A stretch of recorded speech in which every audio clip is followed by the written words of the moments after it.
Junto al arco el campeón, con el puño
como cualquier deporte, lo primero que tiene que hacer es estirar los músculos, ¿no es cierto? Cuando uno se prepara para una sesión larga de juego, no sé si te despiertas un día en la mañana, ves que hay un sol hermoso y piensas, hoy día voy a jugar todo el día computador, lo mejor que uno puede hacer es tratar de estirar un poco las articulaciones y por muy joven que seas, esto es muy importante. Si tenemos jugadores que han tenido que retirarse a edad muy temprana por lesiones, o sea, cuando uno está haciendo esto, clics, clics, clics, clics, clics, mil de clics por muchas semanas, tus tendones, tus músculos se empiezan a cansar y se pueden dañar. Entonces, antes no les voy a pedir que hagan 10 minutos de elongaciones porque nadie lo va a hacer. Pero por último, o sea, tomen sus manos, empiecen a mover un poco, muevan las articulaciones, traten de, eh, ¿cómo se llama? Engrasar, como se podría decir, un poquito las articulaciones, elongar esta parte de aquí, muy importante. Pueden hacer ciertas elongaciones con los dedos, pueden hacer elongaciones con las palmas de las muñecas. Esta parte de acá, por lo general en el mouse, después de largas sesiones puede quedar doliendo. Así que les recomiendo que hagan eso. Lo otro, la posición de la mano cuando uno juega StarCraft es muy diferente para las personas, por ejemplo, que han jugado shooter. Cuando uno juega shooter, uno por lo general juega así, juega con muñecas, juega con codos, está moviendo el mouse de esta manera. La gente que nosotros que jugamos RTS, por lo general es un movimiento solamente de muñeca. Entonces, esta parte de aquí, este huesito de aquí, es el que va a ir en la mesa, ¿ya? Y nosotros para poder movernos a través del juego, del mapa, vamos a mover solamente unos centímetros las manos, ¿ya?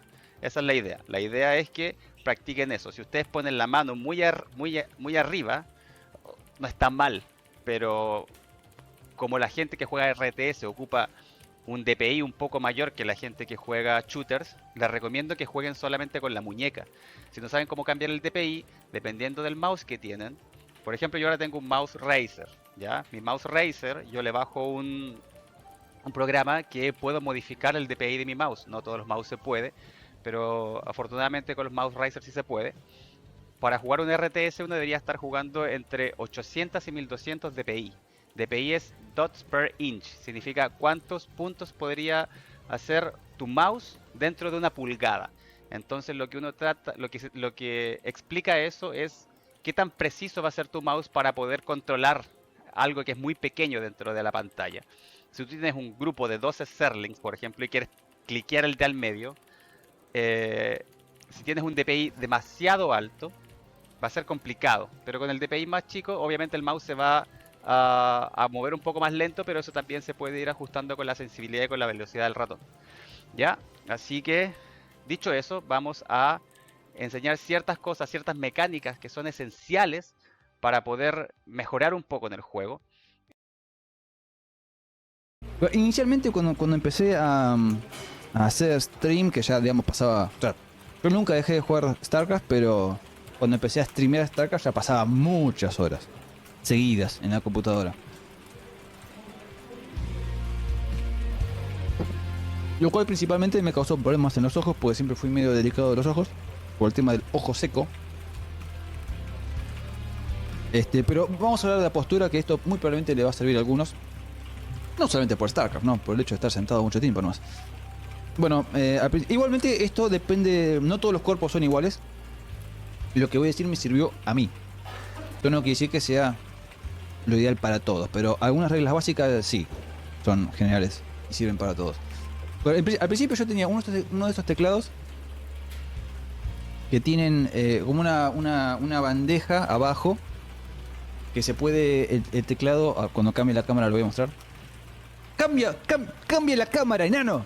Bueno, de esos que tienen una bandeja y el teclado se puede meter así. Bueno, tenía una de esas.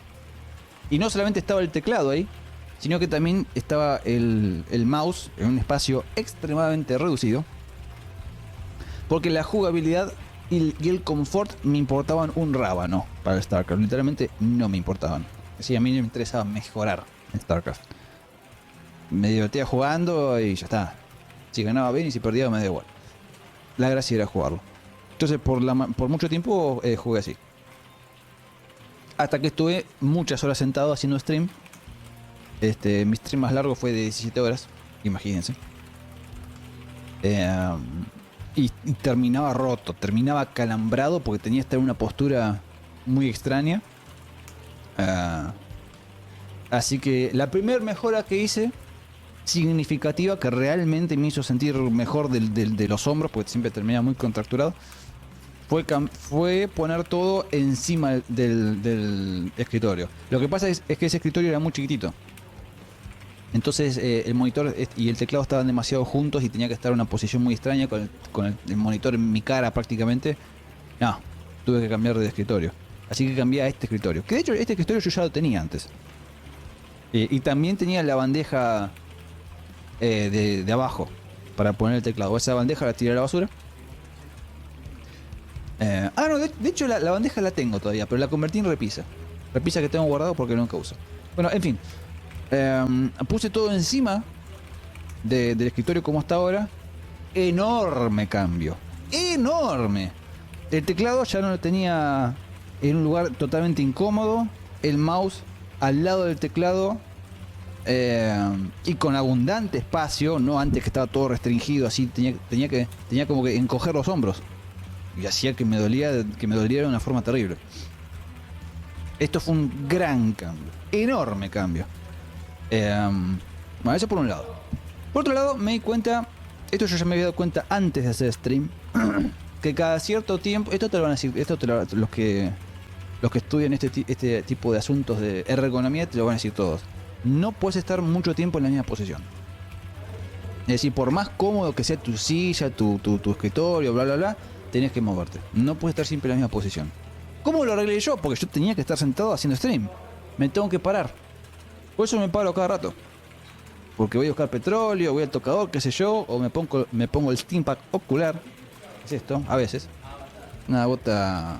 Por el tema de la resequedad de los ojos. Si se me resecan mucho, se me irritan. Y si se me irritan mucho, se me infectan. Y si se me infectan, pierdo los ojos. Entonces, mejor no perder los ojos. Entonces, cualquier excusa es buena para levantarse de la silla. Porque si no, me duele la espalda. Si no me levanto. Y yo, aparte, no es que tengo que estar levantado 20 minutos. Con estar unos segunditos, con estar, aunque sea 30 segundos, levantado de la silla y caminar un poquito, eso hace que no me duela nada. Puedo hacer un stream largo, no sé, de 8 horas y no pasa nada, no me duele nada. Debido a que me levanto. Si no me levanto, me duele todo. Es normal, el cuerpo humano es así, se tiene que mover. Bueno, ¿qué más? Al principio tenía una silla que era pésima. Una silla común del comedor de la casa. Pero para estar sentado muchas horas no era bueno. Así que después hice un upgrade, hice una mejora a una silla que tampoco era la más adecuada, pero por lo menos estaba más acolchada. La otra, de respaldo, era de madera, no tenía ningún acolchonamiento. Y el sillón en sí tampoco era muy acolchado, no era para estar sentado mucho tiempo. Bueno, mejoré una silla más acolchada, con más relleno, pero aún así era totalmente incorrecta para estar sentado mucho tiempo.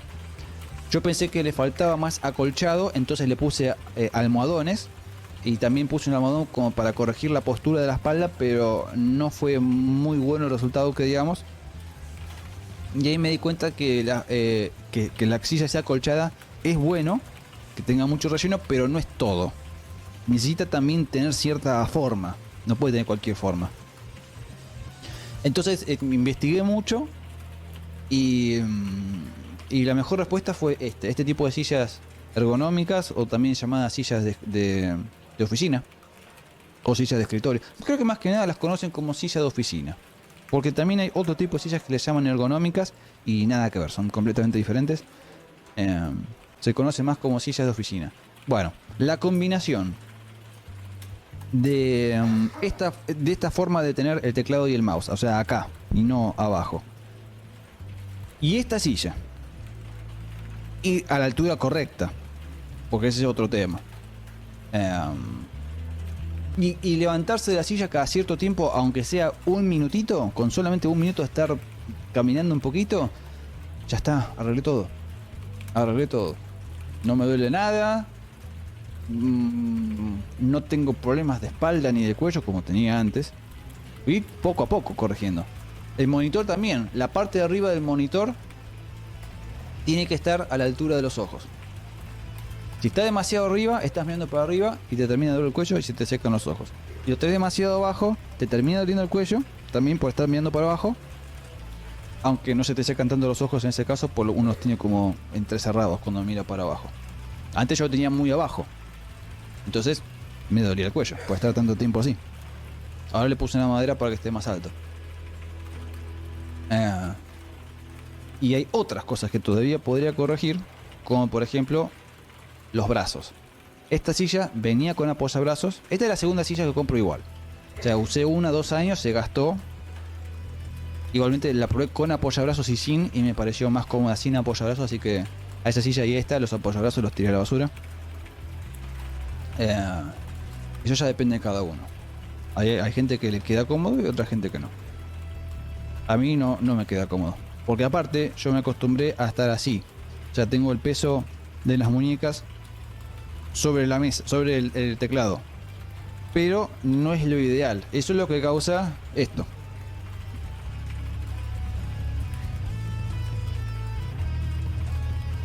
Porque todo el peso del brazo está sobre la muñeca todo el tiempo, durante muchas horas. No me causa dolor, pero eventualmente podría causar. Porque yo lo hago está sobre el hueso, en realidad. Como está sobre el hueso, no me altera, digamos, a los nervios ni a los tendones. A ver si no apoyo sobre la carne, apoyo sobre la puntita ahí en el hueso. Entonces, sobre el hueso, ¿qué me va a hacer? A lo sumo es endurecer el hueso, qué sé yo. Pero no me causa dolor ni molestia de ningún tipo. Pero probablemente a largo plazo no sea lo ideal. De hecho, lo que se recomienda es que el brazo esté flotando. Es decir, que no toque el teclado. O que apenas lo toque. Eso es lo que se recomienda. Y en algún momento tengo que hacer eso. Lo que pasa es que para hacer eso tengo que hacer modificaciones que en este momento me resultan altamente incómodas. ¿Cómo se soluciona eso? En mi caso, de 2 formas. Una es levantando la silla para que mis brazos automáticamente se levanten. Pero si hago eso, las piernas me quedan flotando. Entonces tendría que poner un reposapiés. No voy a poner un reposapiés. Lo que tendría que hacer es bajar el escritorio. Pero para bajar el escritorio, para no tener que subir la silla, para no tener que comprar un reposapiés, tendría que cortar los cajones del escritorio. O sea, tendría que anular un cajón para que todo esté más bajo. Tendría que mandarlo a la maderera. No tengo ganas de hacer eso. O sea, yo no tengo dolores o problemas como para que justifique. Algún día lo haré. No tengo ningún apuro. Ya hace años que estoy así, no me duele nada. ¿Por qué voy a cambiar algo que está bien? ¿Por qué lo voy a cambiar? Algún momento lo haré. Pero no me causa problema estar así. Y bueno, cuando haga eso, el monitor me va a quedar bajo. Así que nuevamente voy a tener que poner otra cosa de otro tamaño para volver a levantar el monitor. Los monitores que tengo yo no son regulables. Y solamente levanté el monitor que tengo enfrente mío. Yo tengo 3 monitores.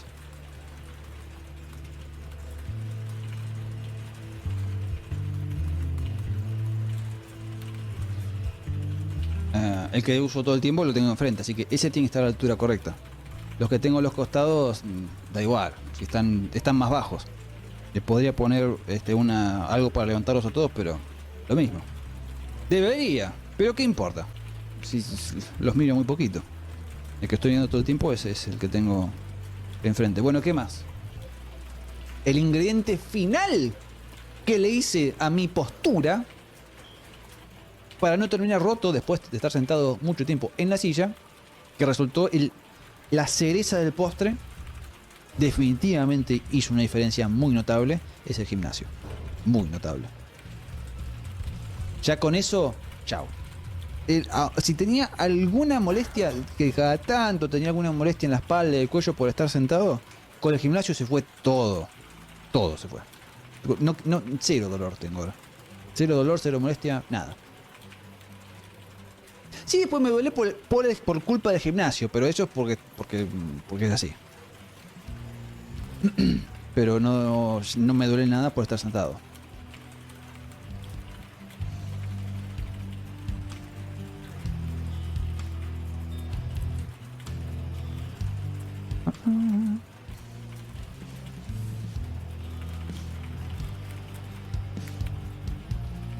Brian, o poner almohadillas en esa parte de las palmas. A mí no me sirve eso. Lo he probado levantar así las muñecas con un apoyo abajo. De hecho, este teclado venía con un apoyo. Pero a mí no me sirve. Eso no quiere decir que a otra gente sí le sirva.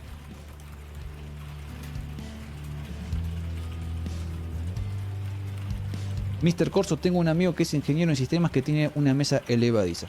Sí, es una muy buena opción. Él la suele levantar y está parado un rato. Yo no lo haría eso. Haciendo stream, no, por el tema de las cámaras, es un lío. Pero para otras aplicaciones computadorísticas, me parece buena idea. Estar parado cada cierto tiempo y luego sentado es bueno. Lo he visto eso.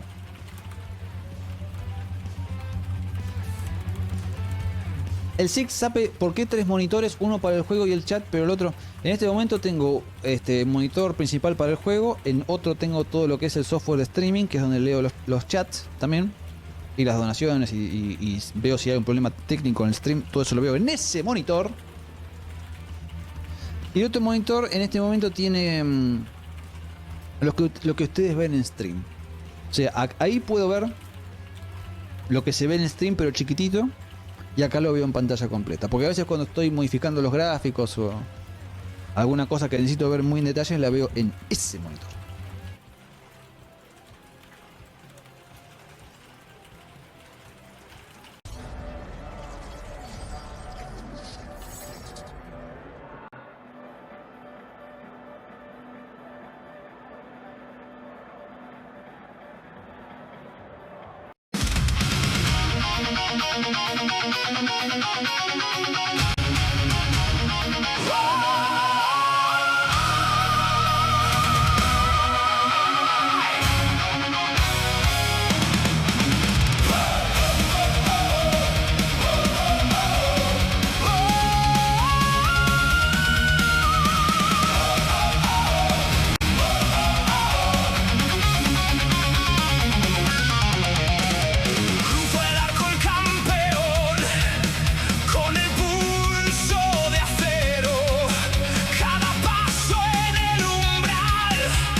Let's go ahead and take a look at it.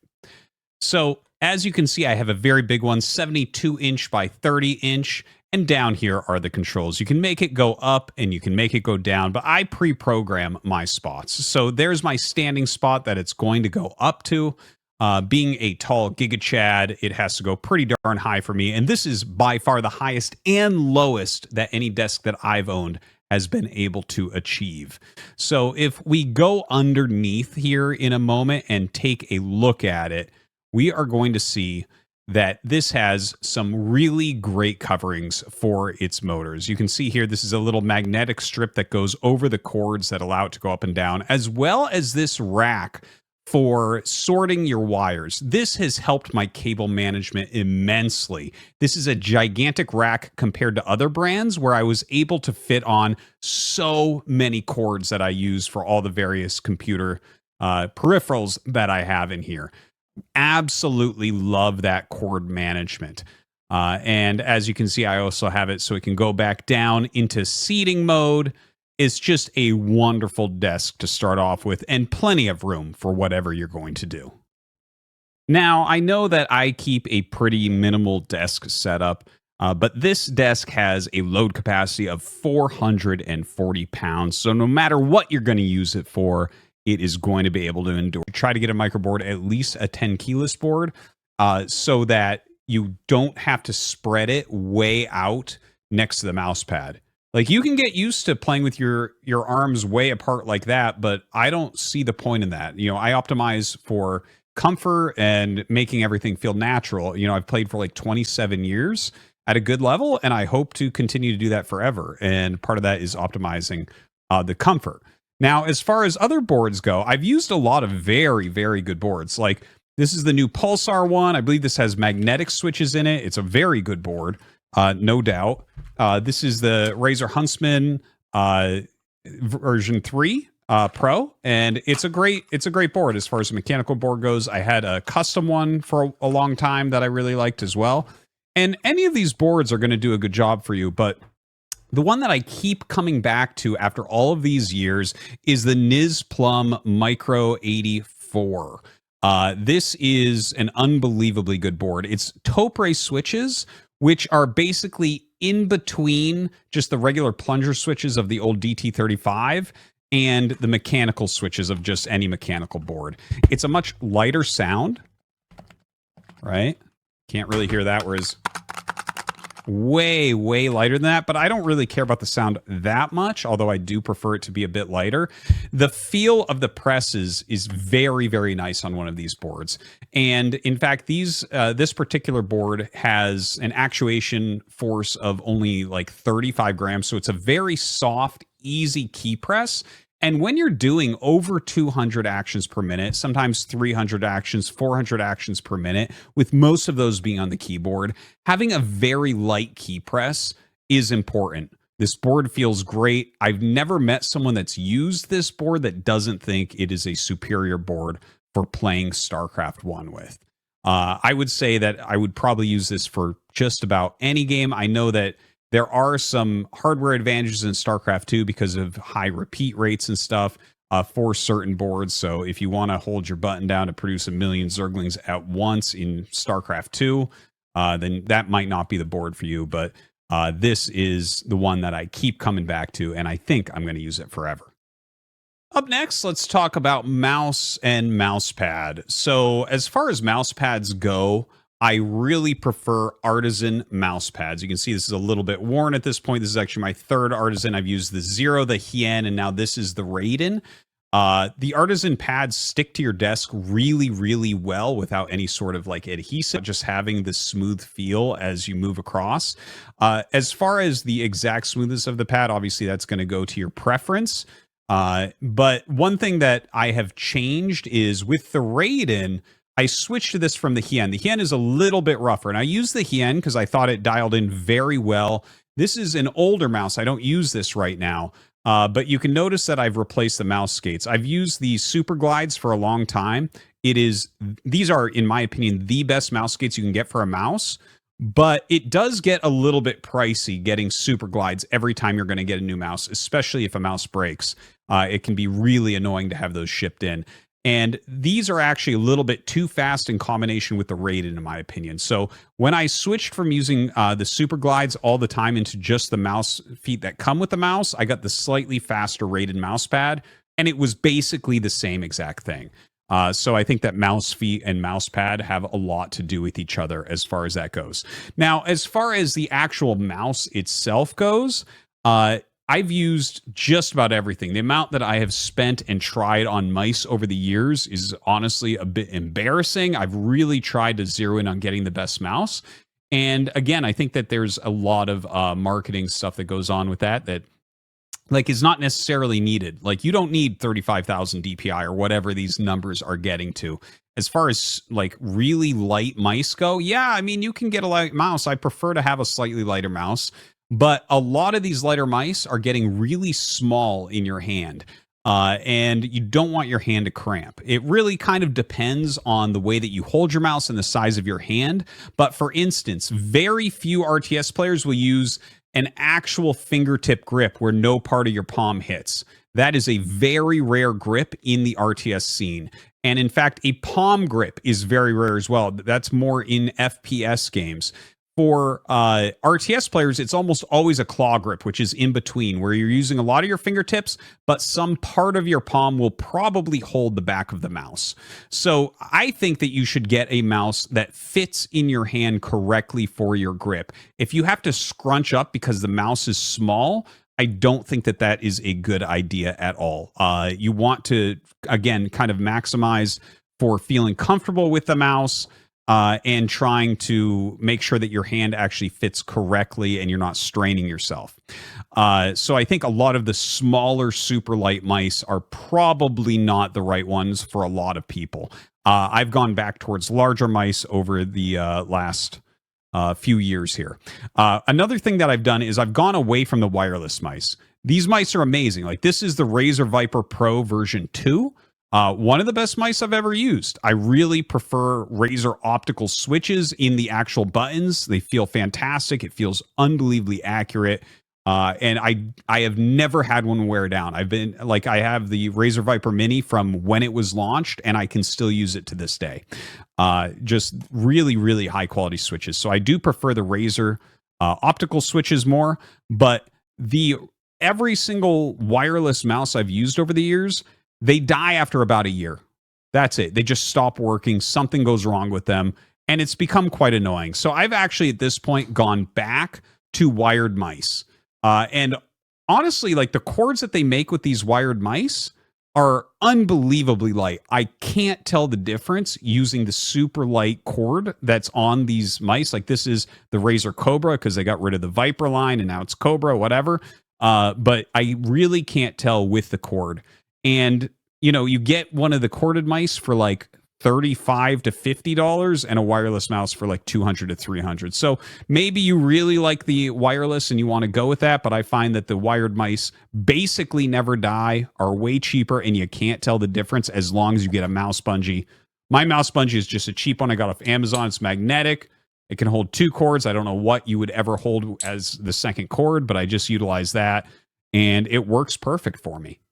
There's a few different ways. First off, I have a couple of really crappy Amazon's Basics speakers on my desk. That's like, I don't use speakers very much at all, but occasionally when I'm doing work that's not on the stream or like playing the game a lot, I'll use just regular ear pods. As far as the main headset goes, these are the Corsair Virtuoso XT headphones. These are the most comfortable that I have ever tried. They sound excellent. The ear cups are giant. I have really big ears, and my ears do not touch the sides. They do not touch the inside. The head part is super, super comfortable. I've actually replaced these like foam pieces like 3 times over the course of like 6 or 7 years or something. Or I don't know if it was 3 times, 2 times or 3 times. And they're super cheap to replace.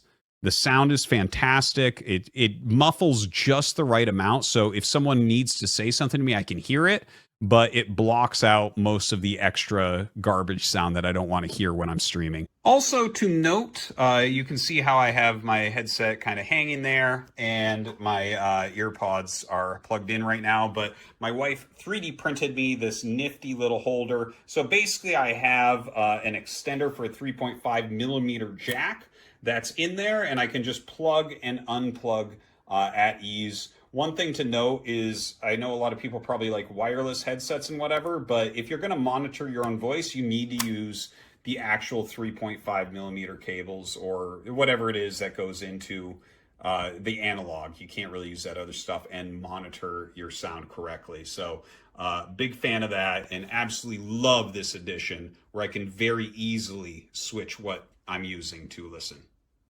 All right, now for the Stream Decks. I'm a big fan of the Stream Deck, as is anyone who streams. Super, super useful for controlling your stream while you're gaming, so you really don't have to do much clicking around into your computer.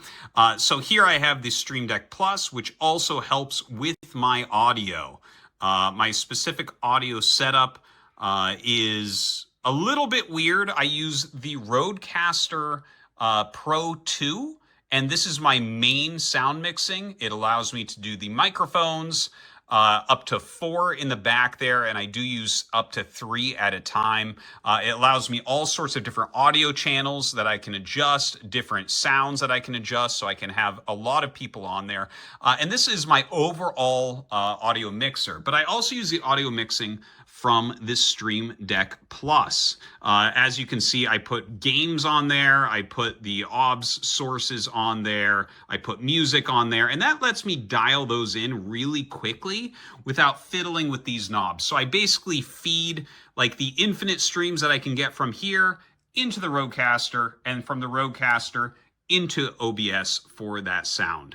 Now, the Stream Deck Plus only has 8 buttons, so it's not really doable. I've actually been trying it for a while and have it set up right now as my solo Stream Deck, but it just hasn't been working with only 8 buttons. It's just, you can't put enough functions on there. So the Stream Deck XL, I think, is a good call for that, although there is occasionally lag problems with this one, and I don't know why that is, but I've talked to other people and they've had it as well. Every now and then, I'll need to do like a restart because I'll press buttons and it will take a while for that to start up. Kind of weird, I don't know, but having the extra buttons is incredibly important. And now going down here, the most important of all, it is the Stream Deck pedal. This is how you skip annoying donos. Very important. You can do this while microing against zealots.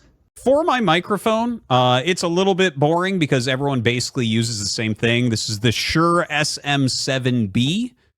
It's just like the best microphone that you can get. And the only thing I ever have to do with this is occasionally replace this when it gets like too dirty or something. You know, that's it. And it's super cheap to do. Sounds absolutely fantastic. You can't beat it. The mic arm, this one is the Rode PSA 1 Plus. And the reason why I got this one is because, well, it had good reviews and everything, but it's super, super long. I have a very wide desk and I like to mount it on the side. I don't want it getting in the way, and I can just tuck it away super, super easy. One thing to note is this one is so strong, it has never budged when I was using it. I have used mic arms before where occasionally it'll droop. It doesn't matter what angle I put this thing at. It works perfectly every single time. I've been using this specific one for 3 years now, and I haven't had a single issue with it ever. Still works like it's brand new. All right, so I use the Rodecaster Pro 2 so that I can plug in more than one microphone. I actually got that quite a long time ago. You know, Tastes and I have been casting ASL together for a long time, and we started out with these mics. This is the Audio-Technica BPH S1. This is like the perfect balance of quality versus cost. These headsets, like if you go about a step up from these, the headsets start costing like $1,000. These were like about $200, and I have 2 of these. So it's really nice because, for instance, Tastes and I have the exact same headsets that we'll cast on. So we just sound exactly the same during ASL as opposed to trying to balance completely different mics with different audio qualities to them. Also, if I have someone else over, oftentimes we'll each use one of these headsets so that our voices line up really well. It is a fantastic headset. It's not as comfortable as something like this. Its sound is not quite as good as something like this, but it is a fantastic balance for a headset. My chair is the Flexi Spot. Let's take a look. So the headrest is unbelievably flexible. Look at this back. You can move it to any size to fit you just perfectly. Absolutely awesome. The lumbar support is second to none. This really makes a big difference compared to a lot of gaming chairs. Of course, you can make this seat as deep as you want, which is fantastic for adjustment. But the most adjustable thing are the arms. The arms are unbelievable. You can't not find exactly what you want as far as where you want the arms to go. We also have a very comfortable seat overall. So let's talk about my monitors. I do a 3-monitor setup, as you can see. And this is a newer way that I've been doing it recently. It is way better this way. So this is my main gaming monitor. By the way, all 3 of these are BenQ monitors. And these 2 over here, I believe they're 24-inch. I got them as the standard back quite a few years ago because that is what all the tournaments were using. These were the exact tournament monitors that basically every StarCraft tournament was using at the time. I like the size of them. It's fantastic.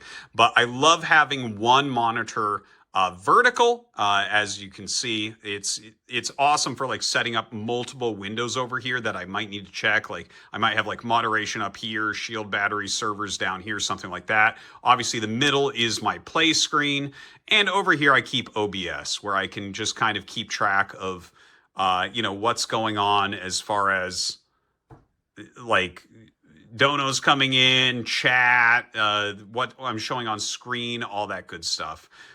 So yeah, I really like the 3-monitor setup. I think it works perfectly. One game, one the stream, and one the other information that you might need to have. For my camera, I use the Sony ZV-1. You can actually get higher end cameras, but then you start getting into lenses, and who wants to deal with that crap? This is the best camera that I can even imagine. I honestly like it better than a lensed camera that I've tried. It's super easy to set up, and it's so useful. Like occasionally I disconnect this to help film videos like the one you're watching right now. Obviously not this time, but it is just a badass. I've had it for so long and it shows no signs of wear or tear. It works as well as the day I got it. Definitely, this was probably the biggest improvement that I ever did to my stream.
Now, this next one isn't exactly like gear for the desk, but it's actually kind of important. First off, a coaster. I just keep a coaster on my desk to put a drink on because I'm not an animal. But the second one is a little bit cooler than that. It was on there pretty tough. All right, this is from IKEA, like Landsparlen or whatever it is, and it just clamps onto a desk and it holds your drink. I can't tell you how valuable this is to me. It is amazing. I personally just put my water bottle in there, but as you can see, as a whole, so you can put a mug in there, like if you have a coffee or something like that. But the fact that this holds the drink off of my desk is saving me all the time. I can't tell you how much equipment I have destroyed by knocking a cup of water or coffee or juice or whatever it is over onto my electric equipment in the desk. You know, you're playing quickly, you lose to a rush, you act like a baby, you knock everything over, and then you have to buy a new keyboard. Don't do that anymore. This is a wonderful device, and I just keep it on the edge of my desk, and nothing's destroyed anymore.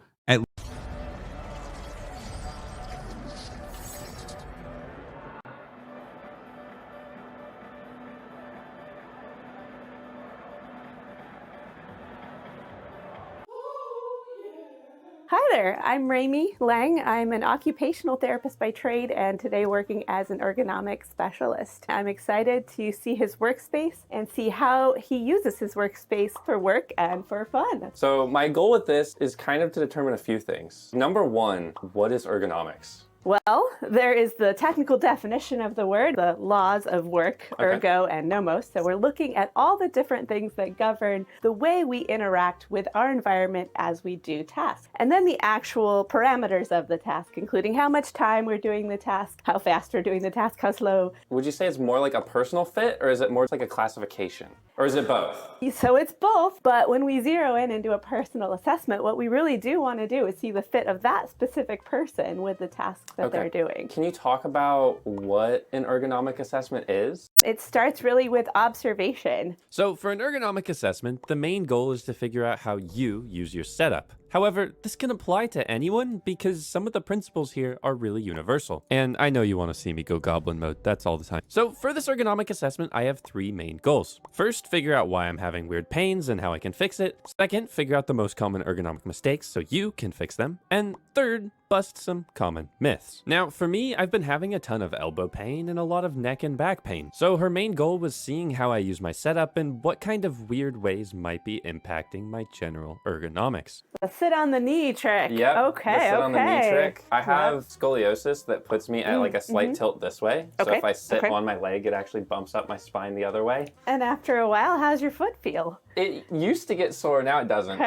Now, one of the main problems with my setup is that I need to sit on my legs to feel comfortable sitting at my desk. This is comfortable in the short term, but can lead to issues with my legs and issues with my lower back, so maybe we need to find a solution there. Now, this is one of my biggest ergonomic mistakes, but what about your guys's? What would you say is like the biggest thing you commonly see wrong with people's setups? Use of the setup. And sometimes that is because they found a way that kind of works, it's working well enough, and they haven't zoomed out to see any way else I could be using this. Now, that was her very nice way of telling me that I sit like a troll. But if people's most common issue is how they use their setup, then how do they learn to use it more properly? Also, we'll get to keyboards later. Right now, you've got a chair with a back on it, and up until this point, I haven't seen you lean on the back of it, and I think it's way too far back and tilted back to be of any use for you. I only use the back if I'm like full recline like this. And that might be a position where you're watching a video or something. It's helpful for you, but right now, without having a way to bring you up taller, you're just going there yourself. Now, in the 30-second high-level view, you have very nice posture through your back. We did it! We don't have scoliosis, guys! The ergonomic expert said that my posture looks good! But I wonder through the day, do you notice kind of curving back, trying to meet your chair? Never mind! Like I'll hit a slump like this and I'll have to like catch myself. That is where we end up trying to support everything from the top to the bottom instead of the bottom to the top. And getting a good chair that gives you good support through the lumbar region will help then to get the shoulders not having to to carry as much of that. And as that comes forward, now we're fighting even more. And if you thought about holding a bowling ball out here, how long could you hold a bowling ball out here for long, prolonged sitting? I really like a chair that will give you a nice fit. And we can talk about how that plays in with your posture integrated with the seat too. Okay, so a good chair is a really important part of any setup. But there's a ton of different chairs making a ton of different claims. Heck, I bought the $2,000 Herman Miller Embody chair, and you see it? It's in the corner of this setup because I don't use it. We'll get to that later. So if everything is so personalized to your own body, how do you figure out what a good chair is? Like, do you just go and buy the fanciest gaming chair?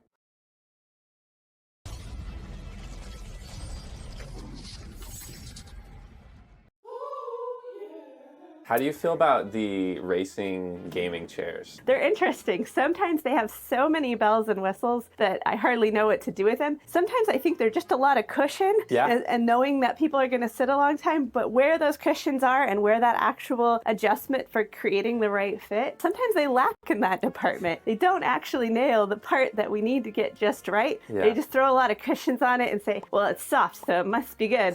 And yeah, maybe we're avoiding the contact stress, but if the armrests aren't adjustable and your arms are up here or not supported at all, and then that lumbar, it's oftentimes I see them being very deep and very reclined. If that's going to keep you there and then you're going to end up perching anyway, perching on the front of the chair and slouching to get to where you're actually working, not so much an ideal setup anymore. Yeah, my biggest gripe is like the corner cup on them that like pushes your shoulders forward like this. Like I literally can't use them. I agree with you that I haven't seen a lot of gamers chairs I've wound up recommending even to gamers. Now, don't worry, we'll still be talking about keyboards at some point in this video, but what I figured out is that if gaming chairs aren't it, then what about my ergonomic chair, the one that I use instead of my Herman Miller Embody? Why does it end up being so comfortable for me, and what are the problems with it that I might need to fix? And then your chair here that you switched back to looks like it's been pretty used. Have you ever... Oh yeah, it's destroyed. Have you messed with the height of the armrests at all? Or I have. I only really just want like the slight rest. Yes. Like I don't really want much armrest action. That's good. 2 thumbs up for that ergonomic habit. I don't like to see people because of that contact stress that we can get from the armrest. Now these are padded. Granted, that padding has seen better days. That's a place where we can get a lot of contact stress. Sometimes the culprit is higher up. It can start with being that rounded forward up here because that nerve runs all the way down, connecting your hand to your brain. And anywhere along that path, we can have contact stress or some form of a impingement because of how we're sitting that can lead to the discomfort we're getting further down the chain. Because like I like to say, they are arm rests. It should just be there when we need to take that little pause and break from our activity for a rest, but not be actively leaning on it while we're working. Now, what's interesting here to me is seeing that some of my elbow and arm pain might actually be because of my chair and not my keyboard. Like a lot of people trying to sell you an ergonomic keyboard might want to jump to conclusions and say, oh, you're having elbow pain? That's because of your keyboard, or wrist pain, or whatever. And same thing with an ergonomic desk, or an ergonomic chair, or an ergonomic something. Like, they're all gonna try and point to that one problem you have and blame it on the one product that they're trying to sell you. Which is why I thought this ergonomic assessment was so interesting, because I got a neutral party. She can kind of just look at me and be like, oh man, you sit weird. But here's the most important question. What about wrist rests? Now, how does that tie in to wrist rests as well? Same thing? Same thing. Yeah, if it's called a rest, it's for resting. See? I've been telling you this. Wrist rests, another big gripe. Yes. I've had multiple like ulnar injuries because of rock climbing. So I literally, wrist rests physically hurt me to use them. People are like, oh, you're not using wrist rests, you don't care about ergonomics. And I'm like, no, it's for resting. It's for resting. Yes. Okay. Yes. Going without them, perfectly fine for all of you out there. You know where else you can rest your hands when you're not typing? On your lap. Yeah, it's just This chilling. is a great place to rest your hand when you're just hanging out. All of this chair stuff brought up one question though. What about lumbar? Like, I hear a lot about lumbar. Is that just like a pillow that you put behind your back? Is it a chair with an adjustable setting? What do I even do with lumbar? Who is lumbar? What's the deal with lumbar? Where do you want lumbar? Everyone's shaped a little bit differently. So when you're looking at a chair, we want Make sure it's not so far up that you're still rounded through the lower back and it's only up in your mid back, but kind of thinking about where the top of your pants probably sit if they're not super high-waisted or super low-waisted. And that is where you should feel kind of the most support, because that's right at the top of where your tailbone comes up and you start to get that curve. And right about at that maximum part of the curve of your back is where you should feel the most supported by the lumbar support of the chair. One of my complaints about this embodied chair, for all of its bells and whistles and how fancy it is, I would like to see that lumbar be able to come up and down a little more to fit more users. Now, with the chair and the wrist rest out of the way, let's move on to something a little bit more interesting. The mice. In this segment, we have a couple more interesting questions, like, do light mice do anything? Are they better or worse for ergonomics? Are you hurting yourself just to be a pro gamer? Now, for reference, I use the Logitech G502 Lightspeed, which is my favorite mouse of all time. Let me know if you want me to make a video on it.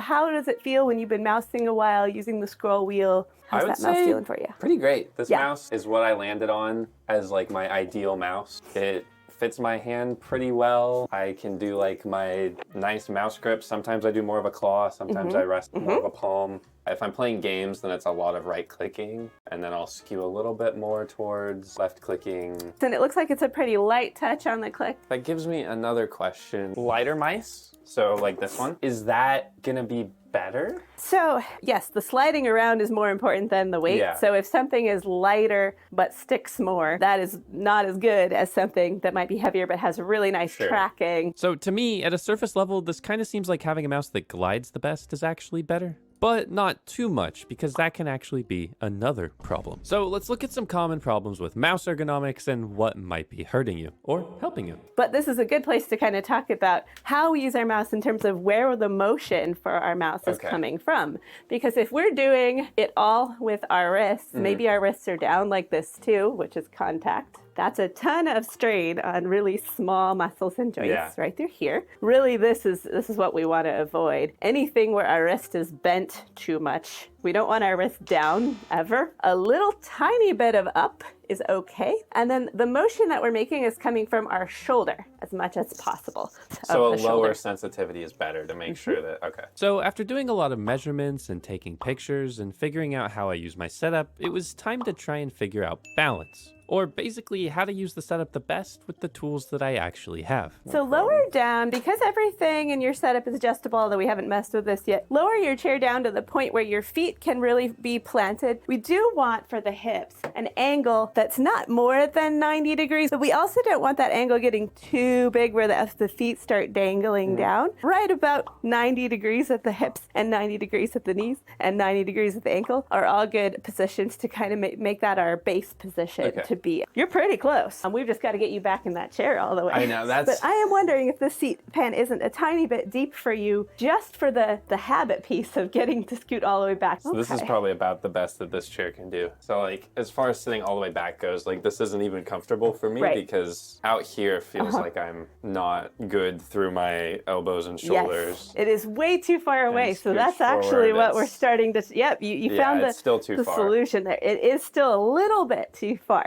Now, here's where it gets a little bit spicy, and this could be an interesting thing because you might want to figure this out before you go and get an ergonomic keyboard, and that's keyboard positioning. But I like to get folks, if they can, to get that keyboard and mouse as close to the edge of the desk as they can. It gives less opportunity for that contact stress on the desktop, and then really getting that chair forward. Now, there is one important factor. Do you look at your keys when you type, or are you able to sight type? I always encourage folks, if they haven't got good touch typing skills, try to practice and learn that. The closer we get that keyboard, well, now we got to look down a lot further. So when I make an adjustment to where that keyboard is, a good rule is that your elbows, when you're typing or using the mouse, aren't forward of your belly button. We're working within what's called our primary zone for the most of our tasks, and that needs to be anything that we're doing writing, anything that we're doing with the mouse, anything that we're doing with the keyboard stays here rather than out here. We can have things that we use regularly, cameras, mics, pens, in kind of that secondary zone where our elbow comes out past our belly button to retrieve those and bring them to where we're going to work with them. But here's where I started to run into some problems, and this is where ergonomics requires a lot of patience and a lot of dedication, similar to a new workout routine where you're going to be sore the first day. To me, this feels uncomfortable. Like, it feels like I'm forcing everything too far back, but like if I sit all the way back, it also feels like I'm forcing everything too far back. There's two elements at play here. One, we're going to talk about elbow. Right now, we've got your elbow.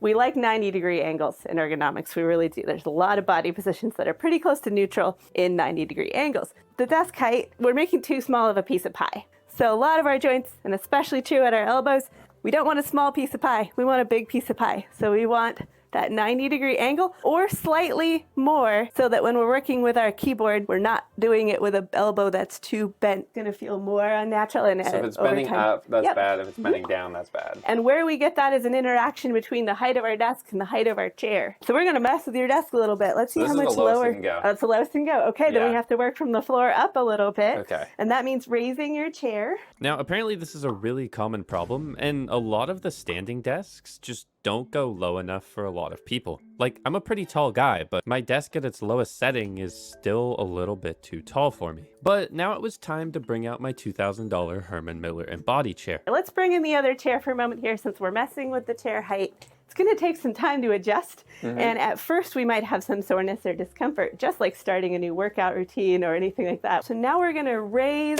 the whole chair height a little bit to keep working on getting our pie slice. So how is that starting to feel? We're getting warmer here. It's at the point where it's starting to make something in here feel not the best. Like right in through here is where I get the most elbow pain. Okay. On both sides. What position do you find that you have the most elbow pain in? If it's more straight, it's usually much worse. Like this. Yeah. I'm eating something and I push everything forward and I'm like this, then it's pretty bad. Okay. And I have some epicondylitis, and that's where mine bothers me the most, is if I'm way out here. Yeah. I do wonder for you if we talk about now the keyboard tray type of setup, but it is something where we can get that keyboard closer to in our lap. Now, we came to the conclusion that this chair just kind of doesn't work for me because of how I need to sit. Like, I need to sit cross-legged in my chair in order to be comfortable.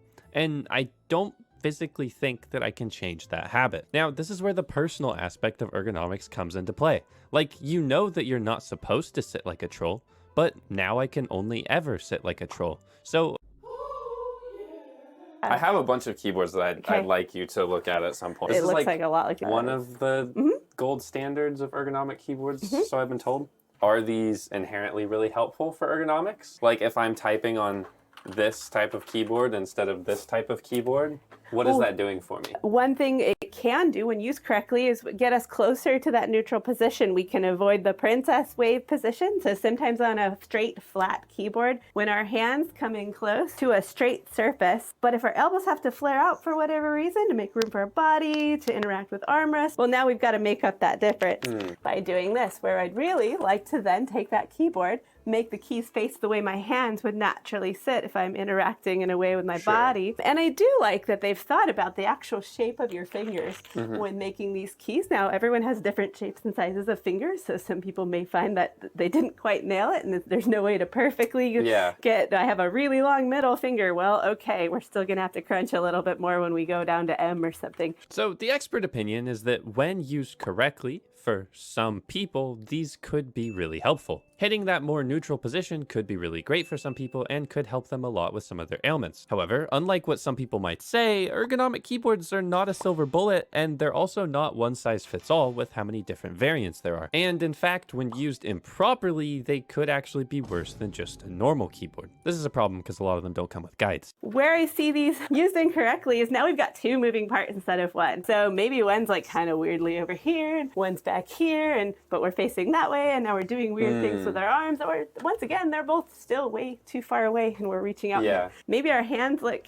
pretty good, but our shoulders, back, neck, we're still having pain because we didn't solve for any of those problems. So it could be potentially like easier to use wrong than a normal keyboard? Yeah, there's a habit component. When we're already breaking habits, so part of me is like, when we're already trying to break some bad habits and this would be a helpful thing, then I'd say, well, let's go for the full shebang then. So like the least amount of travel distance is actually the most beneficial. So then like super tiny, everything. I see the people that really love these style of keyboards will bind everything to macros and basically just sit at home row. And then macro row their numbers and macro row their F keys. That's how they use these keyboards? So that's actually more beneficial. It can be. Okay, here's where I issue my formal apology to the 40% community. I thought you guys were just weird.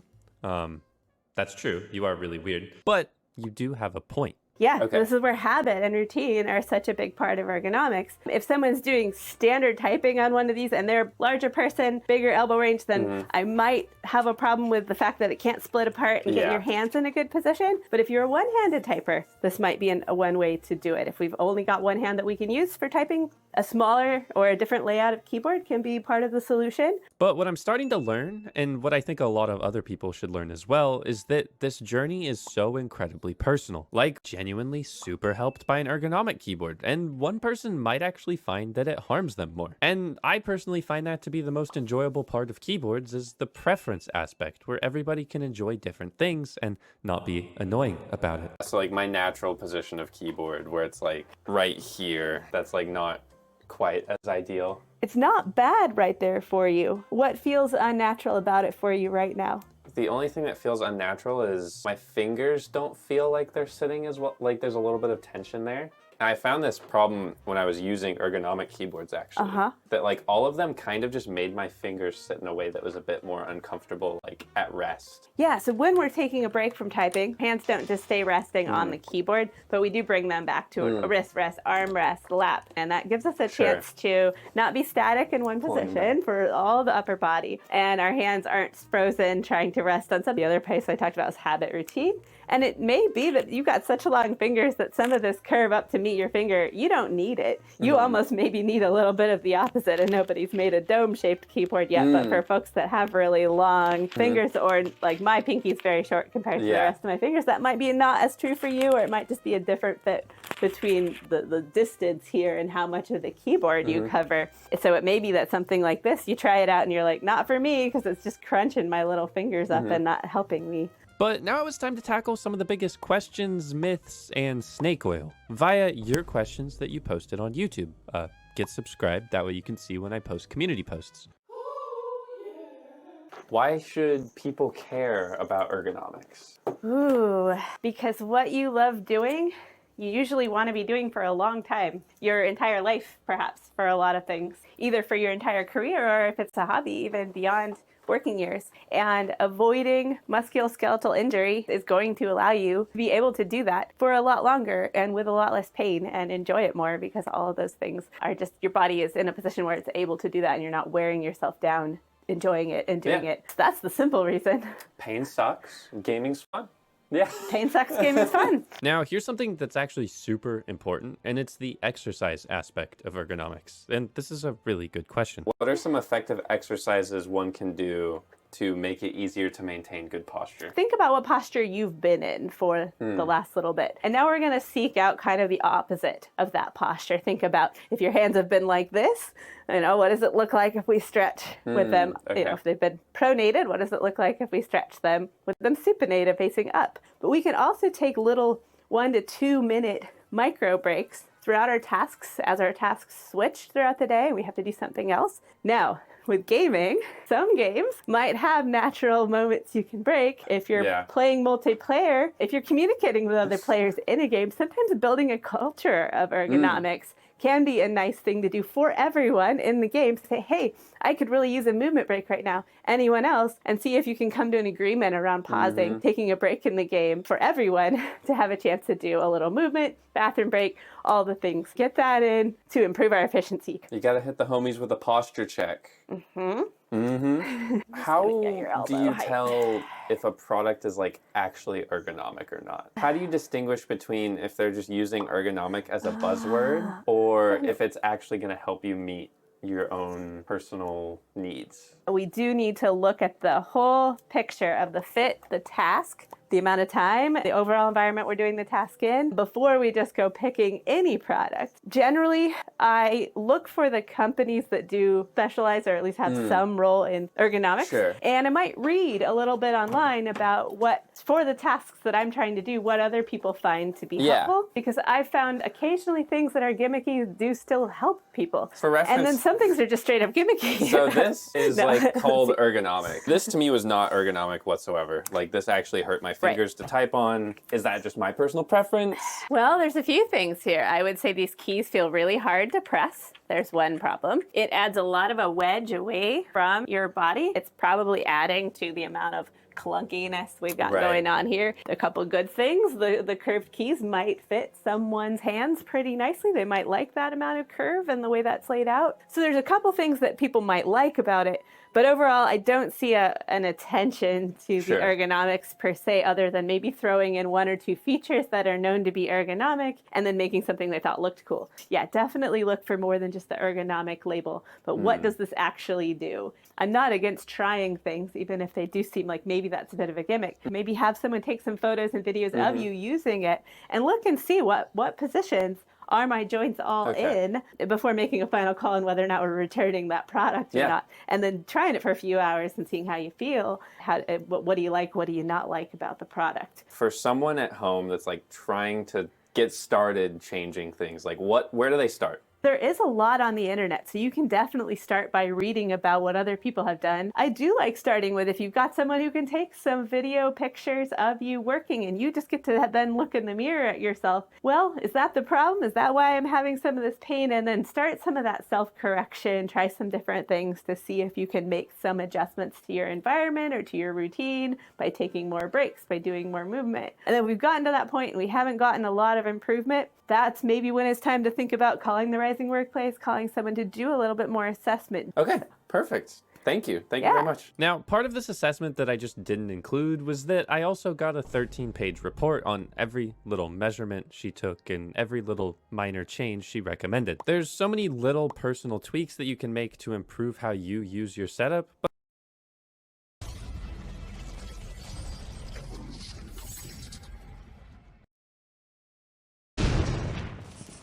Oh, hell. Big job, huh? Huh? I can't build it. Something's in the way. Oh, that's just great.